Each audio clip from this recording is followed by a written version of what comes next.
We got a good All shot. right, we are All right, we're live. preparing to live stream the meeting. It's setting up. No, we are? Yeah, We're just setting up right now. I got a All prompt right. on my end. Yeah, I got a prompter. All right, Yeah, I hold got on. so did I. I'm not seeing it yet, so Hmm. bear Says with we're, me. says we're being live streamed. Okay, like I said, just bear with me. I just got everything set up, so. Yeah, Charleston State, Alrighty. they're doing amazing. Really are. Crazy. I was so mad at them at the beginning of the season, but I yeah, I hear got to that. give it to them now. Like they're Yeah. actually like a legitimately good team. They're like not Yeah. just winning, they're dominating. Yeah. Honestly, I never even heard of them prior to the season. Yeah, I mean they honestly they had just joined Division One football as a whole like 2 years ago. Yeah. Jeez. Wow. We're having a Cinderella run there, you might say. Yeah, like it's unbelievable. I don't know how they got all this. Apparently, they transferred like 50 or 70% of their roster from last year to Yeah. this year. Um, I was just kind of reading about them because a lot of it just didn't make sense. Like we beat Kansas State and then like Yeah. the Tarleton, like, obviously Tarleton State is Yeah. a top 25 team. I mean, in Yeah. retrospect. Yeah. Just came out of nowhere. It's unbelievable. Yeah. How far they go. I bet you their coach is not making as much as LSU's coach though. Yeah. Probably not. Probably. All right, West Point Huddle, Air Force Week Yeah. with special guest brought to you by CaMMVetsMedia. Yeah. All righty, we are good to go, Ken. In 3, 2, 1, go. And this is Ken Kraetzer for CaMMVetsMedia, another edition of our Army football huddle by CaMMVetsMedia. We are at West Point tonight. I was at practice, talked to a couple of players, talked to Tex Brennan and then Thomas and Army offensive coach Cody Worley. They're all getting set to go out to Colorado on Thursday and play the Air Force Academy on Saturday. So welcome. Thanks everybody for watching. Let me introduce our team. Let's start with Chuck Donegan's out of Long Island.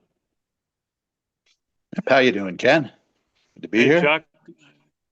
And we've got Richard Miller calling in from Palm Beach, Florida. Hi Ken, nice to be here. I'm looking forward to Air Force Week. Okay, good to see you. And calling it from New York, we've got Curtis Harris. Curtis, how are you? Hey, good, Ken. Thanks for having me. Oh, pleasure. Good to see you. And calling in from Huntsville, Alabama, the Beat Navy studio, Colonel Sam Houston, member of the class of West Point 87. Colonel, how are you tonight? Ready to rumble. Go Army. Beat Air Force. That's right. And from Minnesota, we have our producer getting us on the air, and that's Stephanie Sakry. Stephanie, thank you. Good to see you. Good to be here, Ken. Okay, well, we've got a special guest calling in a few minutes, and that is the 61st Superintendent of the United States Military Academy, Lieutenant General Steve Gilland. I was actually just chatting with him at practice. He often comes by, and we're talking about some of the Air Force games. He's looking forward to chatting with us. Very special opportunity. But meanwhile, we'll start getting set to talk about the Air Force game, and Army is coming in off a loss to Tulane, game that Army was leading with just 2 minutes left, and Air Force was able to score 2 touchdowns in the last 154 of the game. But they put that behind them, and will take a record of 3-4 into the Air Force game. The Falcons are 2-5 on the season. They've got wins over opening day Bucknell. And most recently, their last outing, 24-21, they beat Wyoming. But in between, they lost 5 straight at Utah State, Boise State, Hawaii, at Navy, 34-31, at UNLV, 51-48, and then got the win against Wyoming. Why don't we go to, let's get Sam Houston's opening remarks. And Sam, how do you think the team is coming off the Tulane game? How do you think they are set preparing to play Air Force on Saturday? There were two things the team really needed to be able to do right away going into the bye week and preparing for Air Force, which of course is leg one of the CIC trophy. For Army, Air Force already lost earlier this season to Navy, so they're playing spoiler. But the first thing that Army needed to do was completely put the Tulane game out of their minds. That was a very difficult loss in a game that they had all of the momentum, dominated time of possession, had the lead, as you mentioned, with 2 minutes to go. And then there was a sequence of events in that final 2 minutes that just, for a normal team, without the proper mental preparation, that could be pretty much a defining moment of your season. So they needed to put that behind them immediately. The second thing they need to do is get healthy. There were some players that were out and have been out a while, such as Cody Harris-Miller. Reed did not play in the Tulane game for some reason. I don't know if he was suited up. There were a couple other nicks and dings that happened in the course of the game. All these people need to get healthy. As far as the game planning for Air Force, this is something that they do in preparation all year long.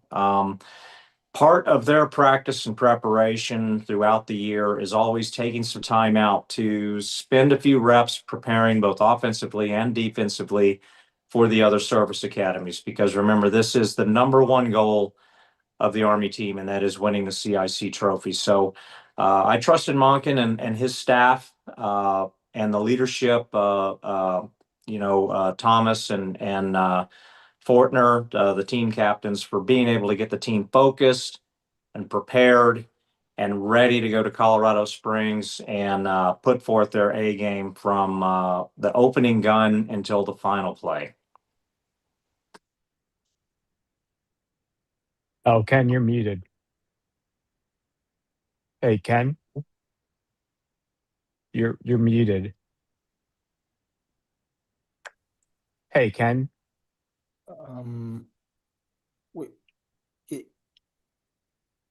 I'm sorry. We There can't you hear are. Ken. Apologize. Oh, there we Curtis go. Harris, would you like to offer thoughts on how Army can move off of the Tulane game and focus on Air Force? Yeah. To follow up with what Sam just said, the reality is we just have to push forward. That was a really tough loss, game that we ultimately, to be honest and frank, we should have won that game. But things happened, and it's a really, and as Sam mentioned, that for most teams, I would say in college football, that would be a very tough moment and probably a season potentially changing moment for them. And I mean that like in a bad way for the other teams, but this is West Point, and we have some amazing student athletes on our team, and it shouldn't impact our season like that. I really trust in the students that we have on our team. I keep saying students, but the athletes and the players that we have. I know they're also cadets, but I really trust in that. But I really think we just need to push that game up behind us entirely. There are things to note. I mean, to some degree. But I mean, you look at Air Force. I know that we do a lot of film on Air Force per each week. They designate a certain amount of time to practicing for Air Force and Navy. I believe it started with the original defensive coordinator that Jeff Monken had. I forgot his name. He went to North Carolina after. Yeah, Jay Bateman. He put in this idea that they'd spend 10 minutes looking at Navy film or Air Force's film at the end of each practice. And I think with that being said, I think we should be. I'm confident with our team that we'll pull through, even regardless of that loss. Okay, very good. Let's see. Why don't we go to Chuck Donegan? Chuck, what's your thought on Well, Ken, I'm pretty much on the same page as Sam and Curtis. I would say, yes, we should have won the game against Tulane, but you go on no matter what happens. And I think, they have a chance to really avenge that heartbreaking loss. I think they're going to go into it prepared, especially the likes of Cale Helms and Dwayne Coleman. I think two outstanding players on the team. I think they have a chance to pull this one off, definitely play, wholeheartedly. Reminds me of the quote by the great football coach Vince Lombardi. If you get a player plays with a lot of head and a lot of heart, he's never going to come off the field in second place. Very good. Very good. And we're just waiting. We have a special guest tonight, the 61st Superintendent of the United States Military Academy, Lieutenant General Steve Gilland, will be joining us in just a moment. And why don't we go to Richard Miller for just a second? And Richard, what games in college football, one or two games stood out to you last weekend?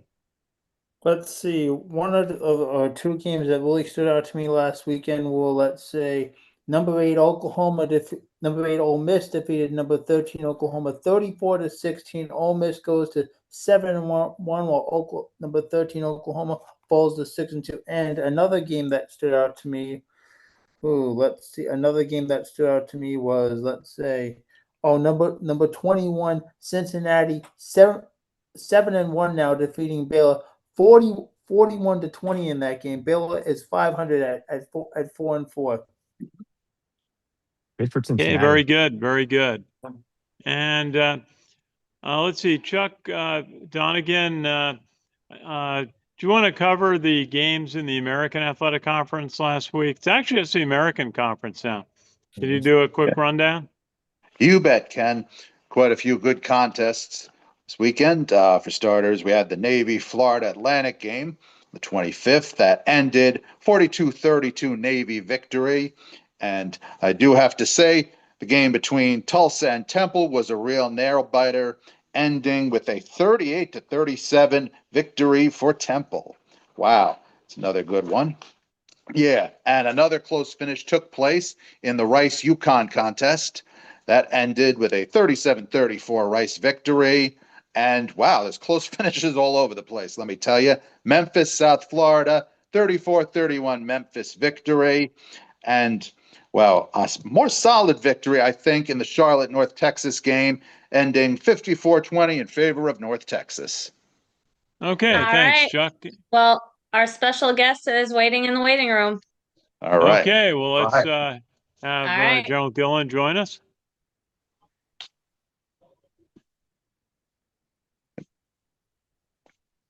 Okay, do we have Lieutenant General Gilland on the line? Hey, sir. There he is. So, There he is, 61st Superintendent of the U.S. Military Academy, Lieutenant General Steve Gilland. Thanks for taking a few minutes to join us, and great to chat with you tonight. Well, thank you, sir. No, it's an honor to be on your show. Very good, very good. So I'll introduce, that's Colonel Sam Houston, class of 87, as Yes, we always sir. say, from the Beat Navy studio in Huntsville, Alabama. And down in Florida, we've got Richard Miller and Hi. one of our team, and Chuck Donegan is at Long Island, helps me cover the games on the field. And we've got Curtis Harris, who's one of our analysts. Hey, Steve. Outstanding. Yeah. So you got it. So, and we've got our producer, I think you've talked to, Stephanie Sakry, gets us on the line. She's out in Minnesota. We're all over the country on this. Oh my And it's fun. Right. So General, what's it like to, when you get into one of the weeks where your team is going to go out and play another service academy, and this time it's going to be going out to play at the Air Force Academy. What's it like for you? Well, first of all, it's an honor to be on the show here, and quite honestly, for all you out there that participate and put this together, we just thank you. And having the opportunity to come to you from quarters 100 specifically and join in for a few minutes is really pretty cool. as I do follow different Facebook sites and so forth. Curtis always provides some excellent analysis on Sunday and Monday post game. Now, with regards to heading out to Air Force, I tell you, it's exciting. We've had a pretty good streak going against Air Force here, despite the fact that a couple of losses down in Dallas, always tight games. I was remembering a couple years ago as we headed out to Denver specifically because Air Force was doing some work in their stadium.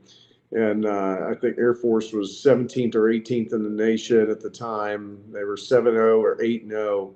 I think 17-point favorites, and we went in and dominated them. And it was, I think it was 20-3 was the final score or something like that. Or yeah. That was a great game out in Denver 2 years ago.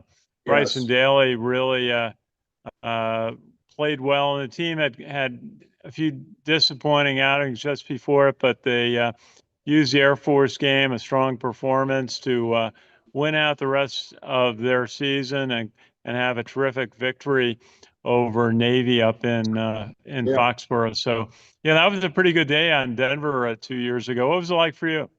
It was. Remember the week before we had lost to UMass here. And UMass at the time, I think they were like 135th out of 134 FBS schools, if I remember right. Like we weren't in a good spot, and we knew it. We had the talent, but we just hadn't been able to put it together. And going out to Air Force and playing them, which again, ranked team, undefeated, had been putting points on the board. And what it did was it forced us to really focus. And as they say today, lock in. And I would submit that game was won entirely because of the practice and preparation that the team put in, on starting on Sunday after that UMass loss and going all the way into kickoff and through 4 quarters of just, sheer will and desire. So it was, so from a personal and professional standpoint, being out in Bronco Stadium, it was pretty awesome because, again, I'm not sure that anybody really gave us a chance. And a talented team, we knew we were 2-6. And, if you recall, that was a turning point. We were able to, run off 4 straight wins from there. We weren't fortunate enough to get to a bowl game, but then and then led into last season with confidence and so forth. Where we're sitting right now, with 3-4, and all you folks know that we're a handful of plays away from really being a legitimate 5-1. But Absolutely. we're not. We're 3-4 with 2 overtime losses. We've played some really good competition. The American Conference is tough. Just when you look at it, it's a tough conference to be in. We knew that 2 years ago when we signed up for it. We said, "Hey, we're not here to just compete. We're here to win." And that's because that's what's in our DNA at Army. Very good, sir. Let's have some of our team get a chance to ask you a question. Curtis, you're up. Why don't you go first?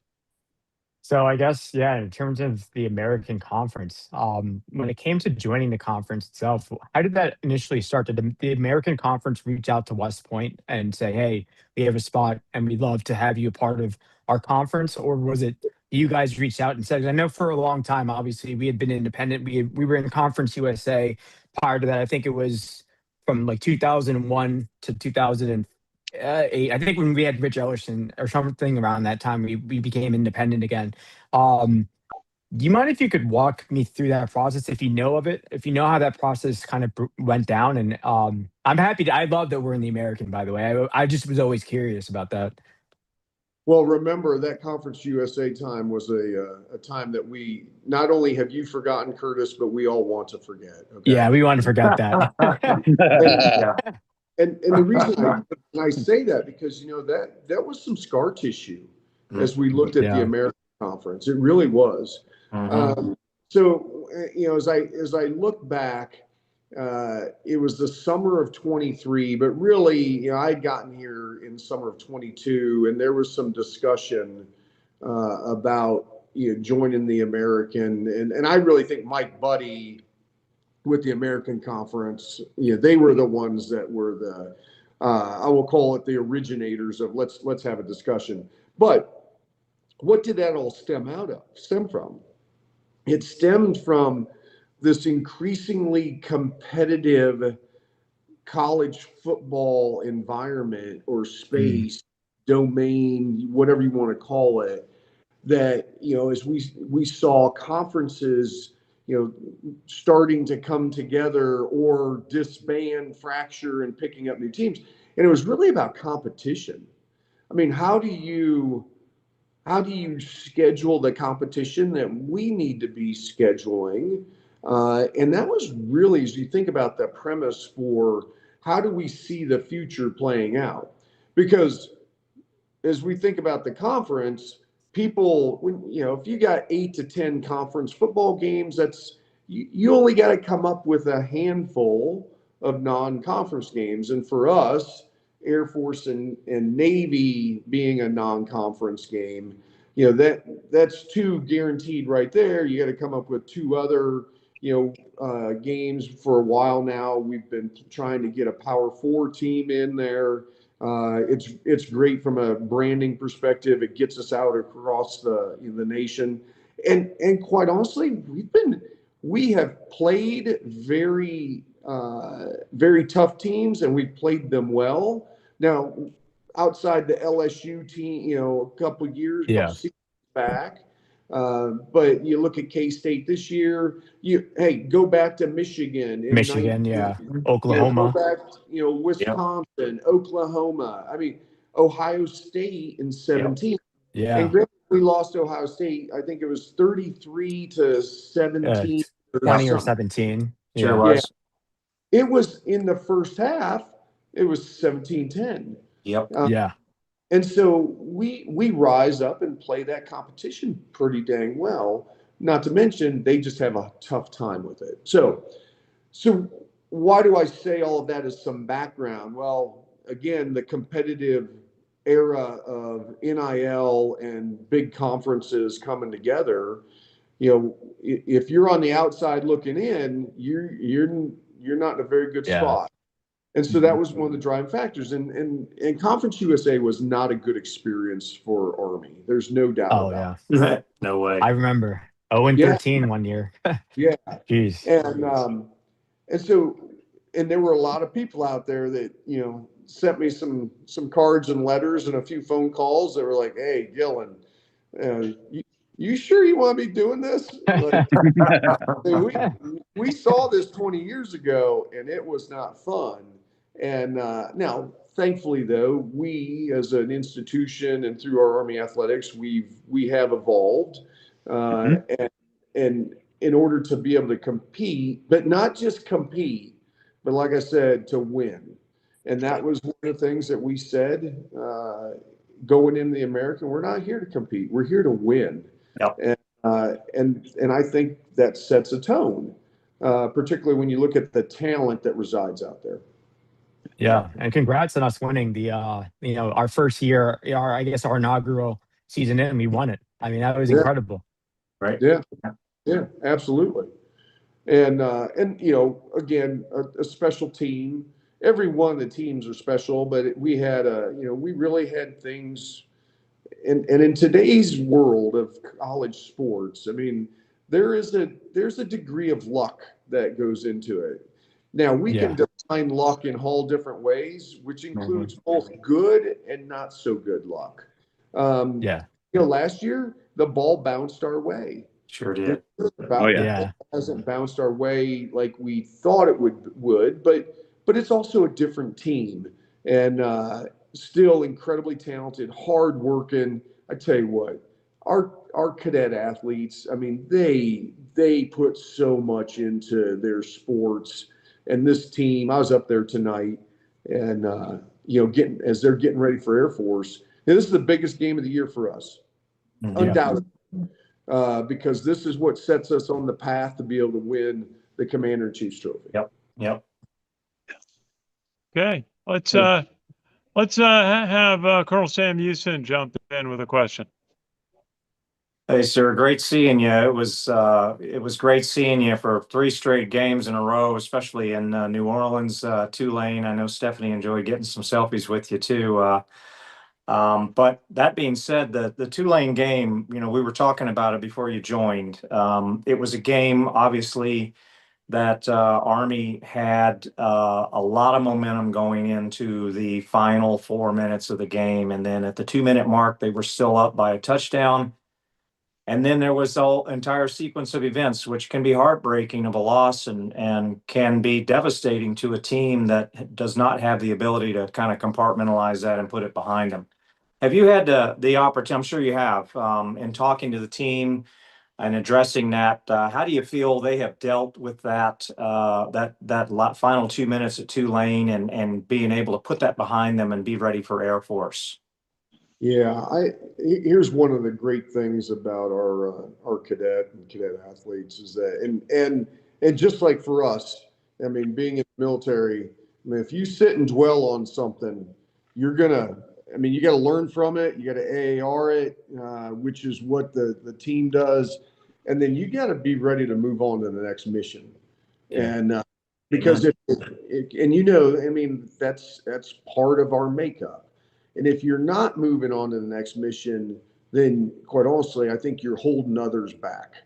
And the one thing about our players is their ability to rapidly, and I'll call it digest, the ability to quickly see where mistakes were made. Obviously, the coaches are laying all that out, but then improvement. All right, this is what we got to do to get better. This is the extra time that we have to put in. This is where we're going to focus. And I tell you, I think that Coach Monken and his staff just really, they have done a phenomenal job of that and getting us to bounce back. I mean, I go back to what I stated earlier. UMass on Saturday, a week later, we're out against ranked top 20 team, undefeated. The coaches, and it was all about preparation. I'll call it mission rehearsal. I mean, that game was not won in Bronco Stadium on that Saturday. That game was won in the preparation, the lead up, the focus to get to there, because it had to be in order for us to, just from a mindset, to say we are going in there and we are competing. And remember, I mean, that was a good Air Force team. It was. Yeah, it was a very good team. Very good team. That's right. And we were concerned last year with the exact opposite happening. Remember? As Air Force came into here, into Mikey, Dwayne Coleman had to start. Bryson was injured. And we were on a pretty darn good trajectory at that point. We were winning and putting big points on the board. And there was a concern that, we might fall victim to ourselves of what happened the year before. Now, thankfully, we didn't. Dwayne, played a pretty darn good game in his first start, and the team came together and we had a victory. So as I look at that, Air Force is down a little bit this year. They are, but from a record perspective, they got a heck of an offense. I mean, if you look at their stats, I mean, one, they're putting piles of points on the boards. I mean, they're averaging 33 or something like that. Well, did you see the Navy game? They put up 249 yards passing and 211 yards rushing. Their quarterback. They have found their quarterback. Liam Sarka, as a yearling, has already set the single game total yardage for a quarterback in Air Force Academy history. He's good. They're passing the ball a lot. Yep, and he's got a good arm. They've opened it up. Zarka is one of those kids that, of course, Air Force is like, hey, don't play so good. So, as a sophomore, like, don't be so good because they're afraid like he might be headed towards the portal. You know what I mean? At least I'm not I think it's down now. Yeah. But that's the environment, and Yep. we experienced that last year too. I mean, it's the nature of it. Now, I think though that when you kind of peel that back, the teams that are able to really focus on development year in and year out, I mean, that's where your consistency is had. Yeah. And I think that's what Coach Monken. I mean, you talk about a culture, or you think about, young men that are coming here to the academy that want to play football, their parents. Like, I mean, and I tell parents this all the time. I mean, there is no finer role model than Jeff Monken, as you talk about, entrusting your respective son, to come to the United States Military Academy as a cadet, what we offer here, and then the opportunity to play football. Yep. So, sir, I've got to ask. It's Air Force Week. I've got a couple of parts on this question. Can you confirm or deny any type of Black Ops spirit and operations ongoing at the moment? And do you have any type of wager with your counterpart out there in Colorado Springs on this game? I can neither confirm nor deny any operations being conducted against the United States Air Force Academy. Also, wagering, friendly or not, is not allowable at this time. At this time. Okay. And also, really quick, do you mind if I can just ask one question? You had mentioned this, Steve, at the very end just now about the portal and the transfer portal. Last year we lost kids to Virginia, Georgia, and just to name a few. I think I forgot the kid who went to Georgia. He was a 4-star coming out of high school. We got him. Yes.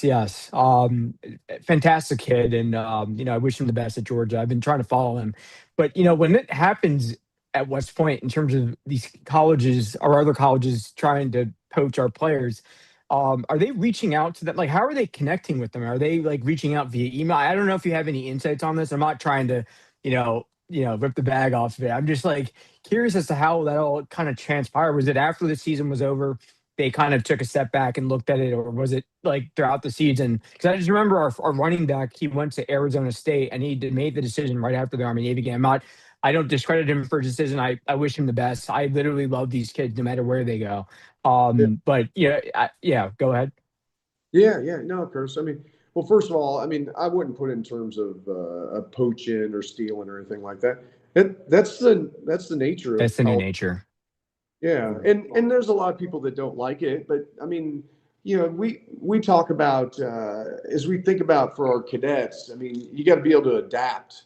You got to adapt your environment, and the environment has changed. Therefore, how do we, as an institution, adapt respectively?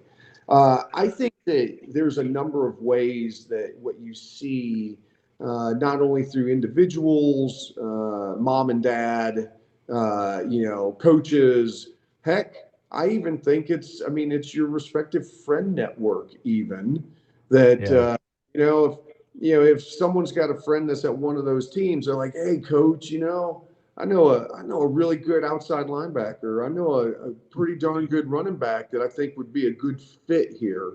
And particularly when you think about, coming to Army and playing, here's what you're going to get. I mean, you're going to get a kid, or I shouldn't say kid because they're not, a young man or a young woman if it's in one of the other sports, because this is applicable to all. I mean, you're going to get a young person that is like, hey, like they got these things, these qualities called work ethic, the ability to put in effort, the ability to listen. Like, they're coachable, they're trainable. Why? Because that's the environment they're in. I would submit that they also have a pretty good dose of humility by virtue of the system that is here and the structure that they are exposed to. And those are all really good qualities of people you want to have on a team.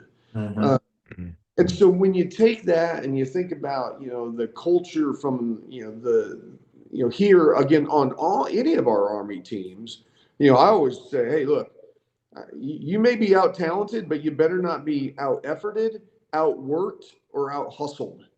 Whether it's on the field, on the court, in the pool, whatever it may be. We may not win. I got that.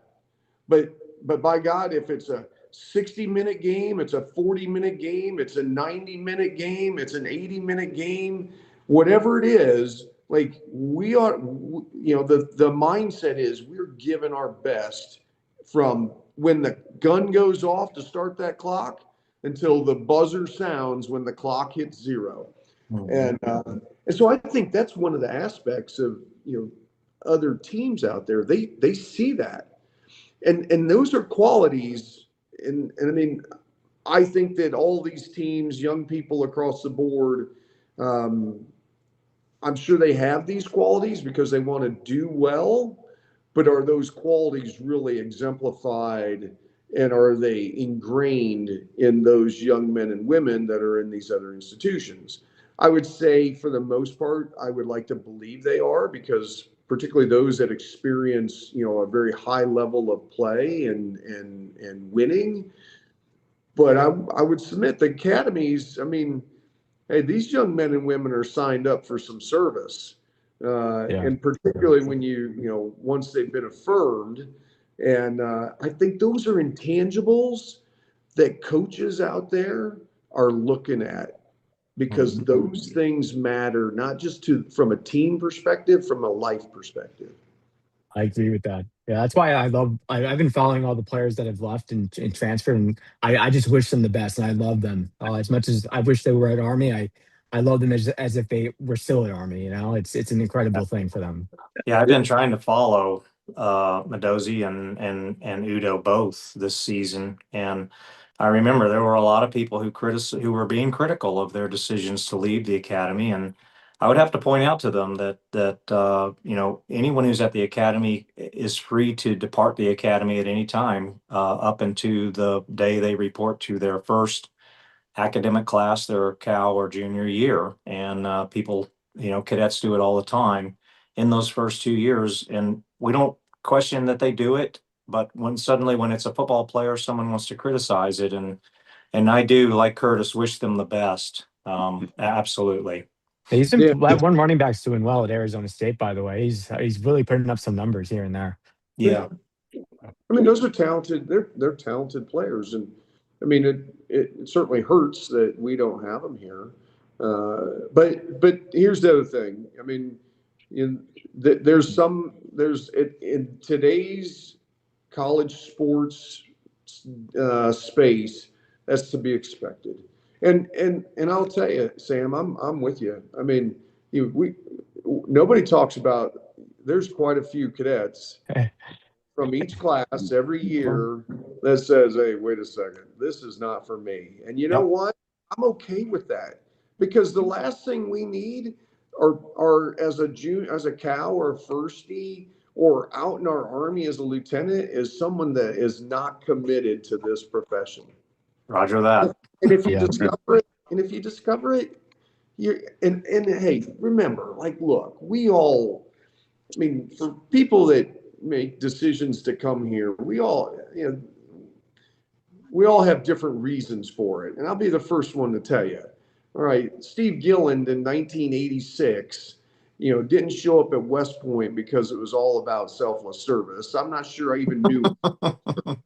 I did know it was free.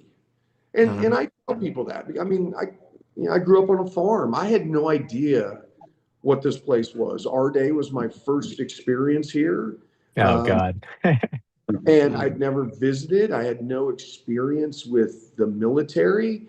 But my high school counselor had said, "Hey, Gilland, you might want to think about this."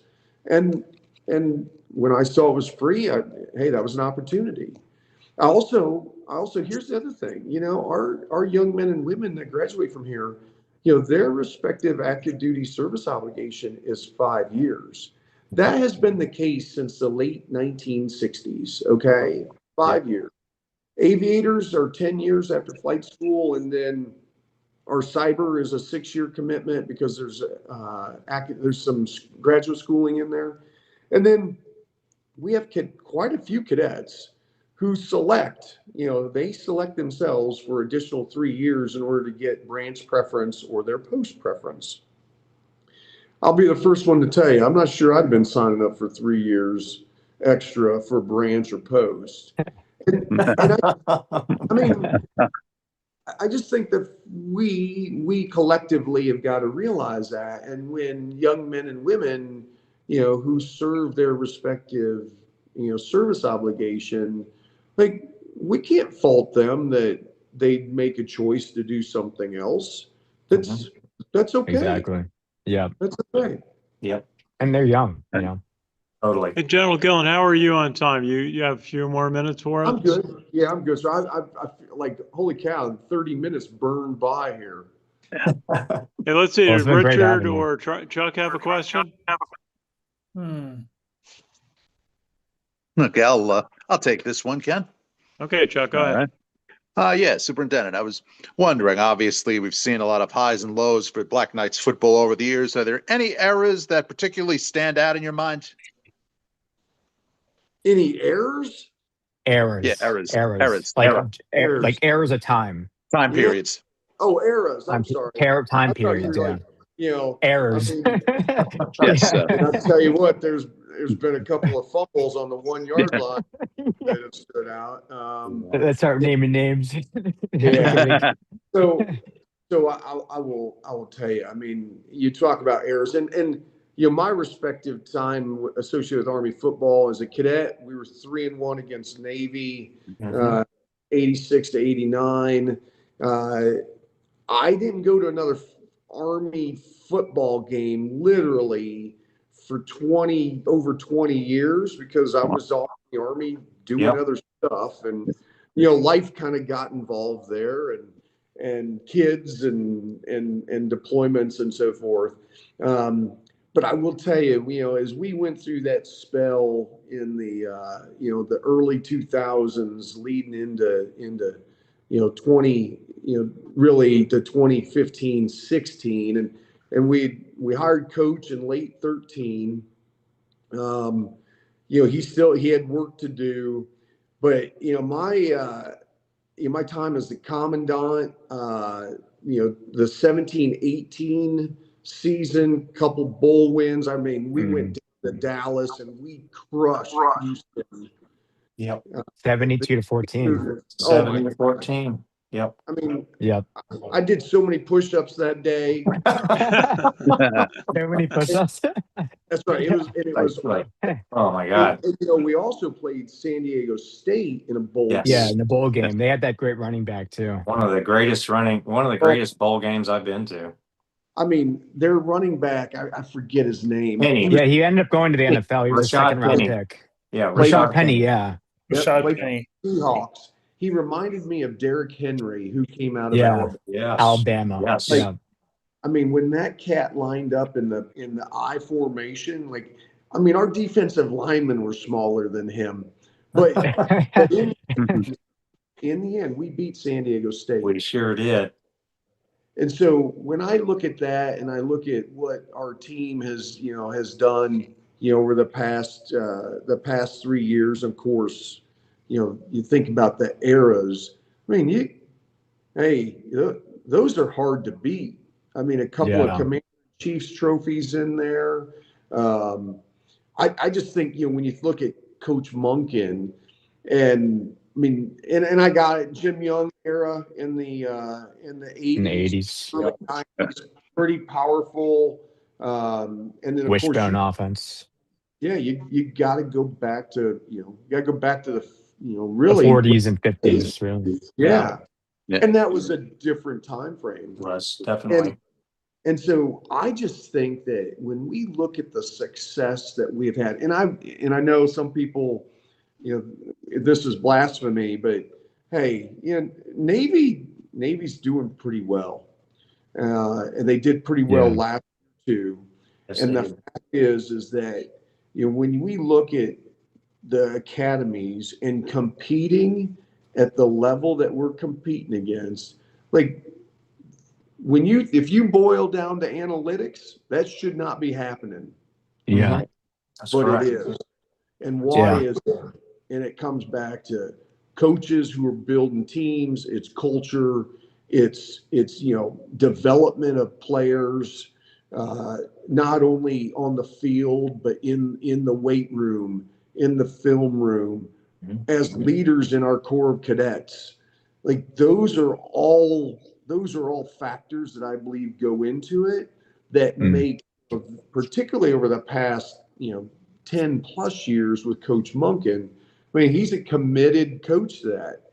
I mean, him and I are both from Illinois. And so we've got some, you think about the Midwestern roots and some of the values that we grew up with. I would say that we're pretty similar. There's no doubt about that. Now, thankfully, I have been mistaken for coach on a number of times.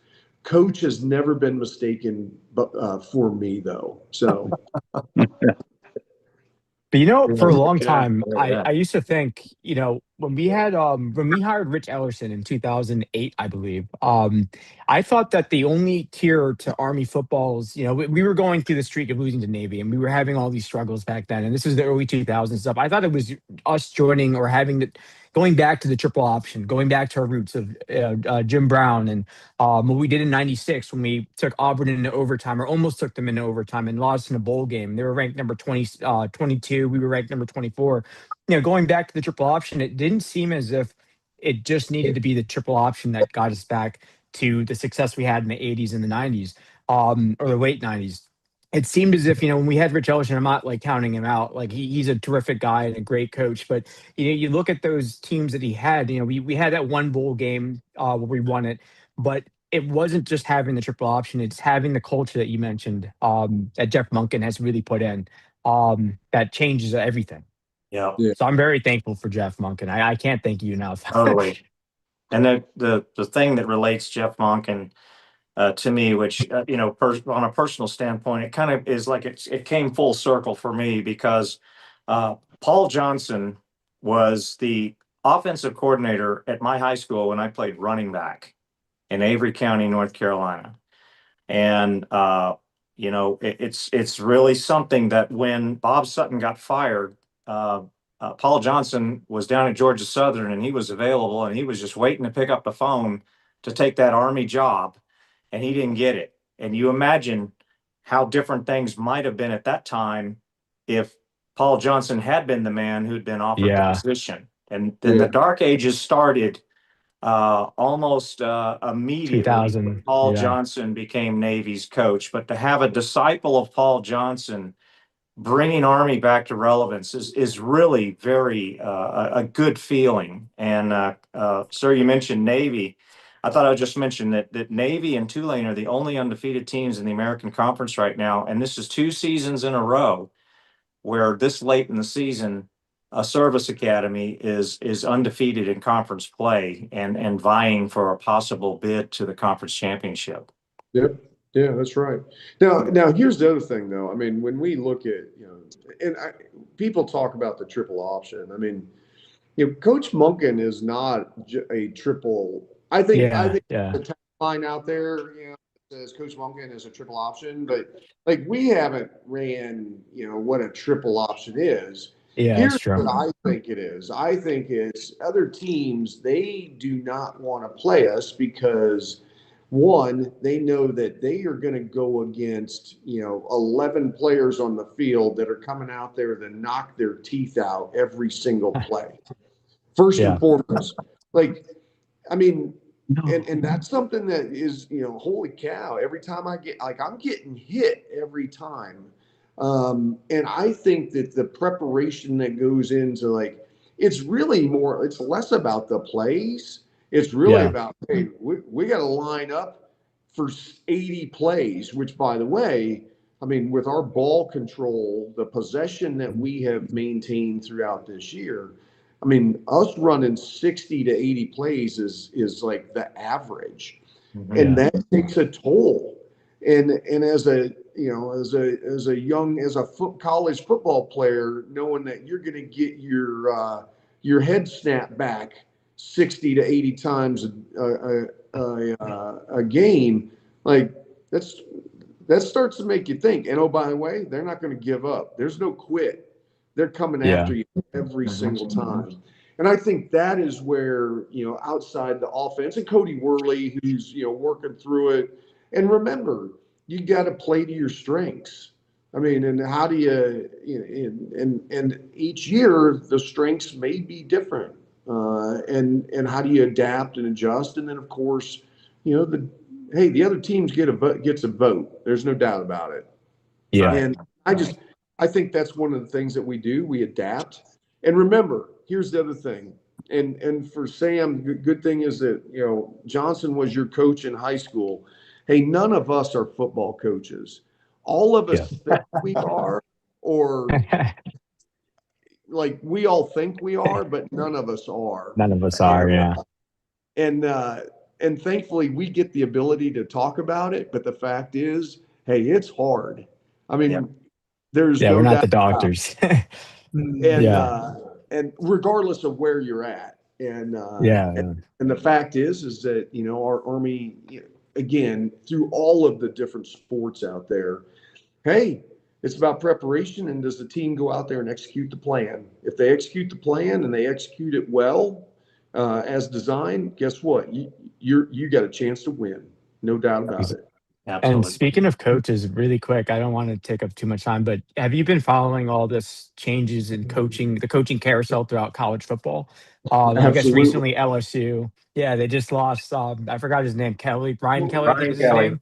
He was a coach at Notre Dame and went to LSU, and I think they had to pay him out around $50 million. With all these changes, I mean, like, what are your thoughts of all these coaching changes? I'm always concerned that, I guess there's always rumors that, Jeff is going to leave or something like that. I'm not suggesting he is leaving. That's not what I'm saying here at all. But what I'm saying is, like, with all these changes going on in college football, what are your thoughts on that? And how does the academy even just, proceed with that? I mean, with caution, I guess, to some degree, but I don't know if that makes sense as a question. Yeah. No, I think that, one, I think there's a couple different aspects to it, and that is the college football world that we see today, of which, there are really high expectations. I think NIL has driven this. And so when you have institutions that are out there that are paying, somewhere a payroll on their team of around $20 million, and the cap is 22, it varies, that the institution can support. But then the players themselves can sign whatever else they want to sign from a personal perspective. I think that just introduces, one, you see a lot of turbulence on these rosters, which goes into, how do you develop? And here's the thing. I mean, we've gone up against teams that clearly have much better talent than us, but we put a better team on the field, and that's how we win. And that's the development aspect. And that's something that people have to consider. Now, I also think, though, that all of those, specifically the money, I mean, there's an expectation that coaches are going to win. All right. We all expect our coaches to win, but in a time frame that I just believe is, I mean, it's pretty unrealistic. Yeah, I agree. Now, having said that, I think that institutionally, institutions have to look at themselves.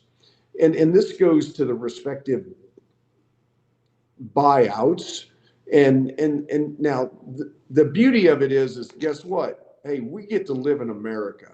All right. We get to be citizens of the United States, which means, we have the freedoms to do all kinds of different things. And one of the freedoms is, guess what? In this type of, in a capitalistic society, you get to sign your contract. You get to negotiate it. And you know what? For many of these, what we've seen, these coaches have been able to negotiate this, what equates to these buyouts that I would submit institutions have to be very wary of. Yeah. That how do they enter into an agreement that if the the plan doesn't go their way in the next, 3 to 5 years, that they have this really large sum of money that they've got to pay out for no work being done. And then they've got to turn around, and there's going to be, the figures are going to be in the same, range to go out and find somebody to replace that coach. Yeah. Now, but here's the thing. We collectively, the institutions, and with the coach's ability to negotiate, they've brought that upon themselves. It may be hard for some people to admit, but I think it's the case. And I agree. but it goes back to, hey, we get to be citizens of this nation, and those are the freedoms that we enjoy here. And so you can't sit there and say, well, hey, you screwed up. Well, you got to sit there and say, that's business. Now, here's my question. Do those other institutions, in their next round of agreements, are they entering into the same type of commitment that if the plan doesn't go according to what they believe it should, that they're going to be committed to a sizable amount of money that's going to go to somebody that's not going to do any work? I just, they got to look at themselves and they got to say, hey, can we do that? Because I believe that we are in this period right now that'll probably go for another, I say probably 3 to 7 years. And the fact is, there's only one national champion in each sport every year. All right.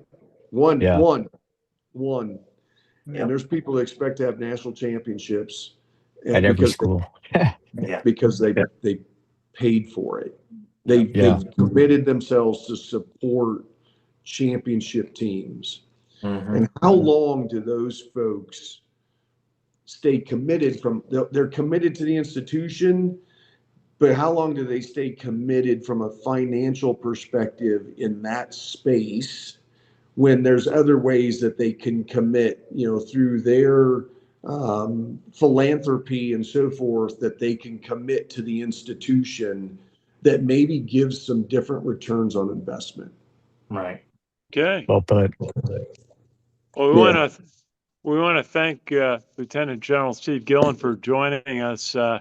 And tremendous insight, and appreciate your support. Now, the last thing we do, General, on the show is we go around the table and predict what the score is going to be of the upcoming game. Would you like to participate and offer a prediction of the score of the Army Air Force game on Saturday? Yeah, I'm in there. Excellent. Okay, let's go. We haven't heard from Richard Miller tonight. Richard, what's your prediction on the Army Air Force game Saturday? Well, actually, we can. I'm not sure if you have time, but I just wanted to put in my question. I just wanted to get his thoughts. What are your thoughts on the transfer portal? Yeah. Well, I do think that the portal getting shifted to the January timeframe is good. Very good. Very good. I think it is. I think that helps because what it does is it buys a little time for institutions to have some conversations with young men and women that may be deciding to go elsewhere after the season. For us, there's one portal here. It's called the admissions portal. You come in as a plebe. And granted, we've had quite a few, over the years, there's folks that have gone to the portal, but in the end, the number of them that were contributors as plebes or as yearlings is pretty small. Yeah. What we saw last year specifically with 3 of our players is that they were significant contributors, and it hurt, but you know what? We got other people that are willing to step up and fill those shoes. Absolutely. Exactly. Okay. So, Richard, what's your score? What's your prediction on the Army Air Force game Saturday? the Army Air Force game. This is going to be. I think this is going to be a good day for Army. I expect it to be, a good game. I'm going to go in the framework of 31-24 Army. 31-24 Army. Thank you, Richard. And let's go to Chuck Donegan. Chuck, what's your prediction on the game? Yeah, I think it's going to be a pretty good one. I think it'll end with a 28-14 Army. 28-14 Army. Thank you, Chuck. And let's see. Let's go to Sam Houston. Sam, what's your thought on the game? Yep, same formula has got to work every year against Air Force. Army's defensive line has got to put the Jacob brake on the diesel, which is what Air Force calls their offensive line, put a stop to their running game. They got to stop Liam Sarka, and they got to take advantage of Air Force's very young defense. Air Force has three plebes that are starting in their defensive secondary right now. Yep. I believe Army is going to get it done. I trust in Monken, and I always have, and I always will. And I believe it's going to be another kind of low-scoring affair, but I'm going to put it at 21-14 Army. 21-14 Army from Colonel Sam Houston. Stephanie, what's your score on the game? You have Stephanie? Hey, Stephanie? Stephanie, can you hear us? I don't think she can hear us. Let me Okay, check. Curtis, you go ahead. I muted myself. Oh, there she is. There she is. I Yeah. think it's going to be a close game. I would predict it to be a 7-point game in Army's favor. So I am thinking more along the lines of UTSA scoring the 29-24 or the or another one that I seen that was pretty Okay, close. Okay, so your prediction, Stephanie, is 29-24 Army? Yes. Okay, very good. Thank you. Curtis Harris, please Yes. go ahead. So I actually posted a prediction and analysis earlier on the internet, but my assessment is that I think Air Force, given that they have such offensive capabilities when they've shown the potential to have it in certain games, I think it could potentially be a high scoring game, and for this high scoring game for a service academy game. So I think, or I predict the score to be Army 28, Air Force 23, with Air Force trying to come back and fighting back in the fourth and third quarter. But we need to get ahead early and fast. So 28-23 Army. Okay, and now let's go to Lieutenant General Steve Gilland joining us today. General, how do you see this game going? What do you see as a final score? Oh, I think it's going to be offensive showdown, quite honestly. I'm going to go 38-31 Army. Air Force has been putting a pile of yards on and points. And now, but they've also given up a ton of yards and points, which is evident by their defense. Here's what we don't need. We don't need their defense to show up on Saturday. Okay. We need, if they're playing what their defense has been doing throughout the year, I mean, we have the ability to put some points on. And here's the other thing. And despite, the last game, Tulane, which we're all disappointed in. We moved that ball with a minute to go. We moved the ball down the field to give us a chance, and so the Army team can move that ball, and that's why I say 38-31. 38-31. Okay, thank you, sir. Ken, Stephanie did make mention in our chat that we do have one of our viewers who is watching us live, who has made a YouTube online prediction that we'll add, and that was for a 37-14 Army victory. 37-14. Do we know who that viewer was? Charlotte Drake. Charlotte. Okay, very good. Thank you, Charlotte. Also, for watching. anyone notice the spread is going back and forth? I think Army opened up at 1.5, being our favorite, and then it went back to Air Force 1.5. Okay. I mean, the spread doesn't matter, but it doesn't matter. Doesn't matter. Doesn't matter.